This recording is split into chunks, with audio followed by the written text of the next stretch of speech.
প্রজাপতি 2 তুমি কাজ করলে, দেব কেমন? দেব একজন, আমি বলবো যে একজন পরিশ্রমী, সৎ এবং প্রত্যেক দিন নিজেকে ইমপ্রুভ করার দিকে এগিয়ে যাওয়ার মানসিকতা সম্পন্ন একজন অভিনেতা। ও কোনো দিন নিজেকে কিন্তু আলটিমেট মনে করে না। ও প্রত্যেক দিন শেখে এবং প্রত্যেক দিন উত্তরণের একটা চেষ্টা করে, একটু বেটার যাতে হয় ওর কাজটা। প্রত্যেকটা শটে আমি দেখেছি ও কিন্তু চেষ্টা করে, এবং সেটা তো সত্যি সকলেই দেখেছে। ওর উত্তরণটা তো আমরা দেখেছি। ও বিরাট মাপের অ্যাক্টর হয়ে গেছে, কেউ বলবে না, আমিও বলবো না, তুমিও বলবে না। কিন্তু ও যে কাজটা দিয়ে যে অভিনয় দিয়ে শুরু করেছিল নিজের জীবন, আর আজকে যে অভিনয়টা করছে, তার মধ্যে হ্যাঁ, জমিন আসমান ফারাক আছে, এটা তো মানবে।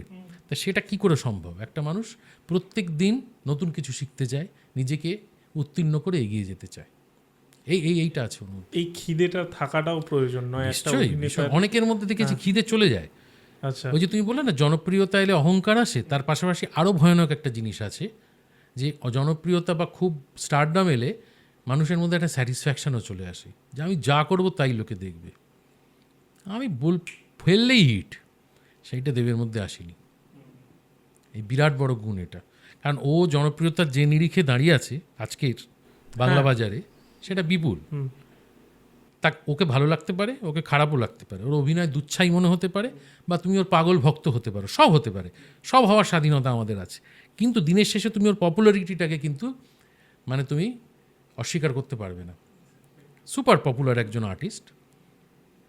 সেই জায়গায় দাঁড়িয়ে ও যে স্যাটিসফাইড হয়ে যায়নি, ও যে মনে করছে না যে আমার আর শেখার কিছু নেই, সেইটা আমার খুব ভালো লাগে। ওর মধ্যে ভালো লাগার যদি কোনো কোয়ালিটি বলো, তাহলে সেইটা।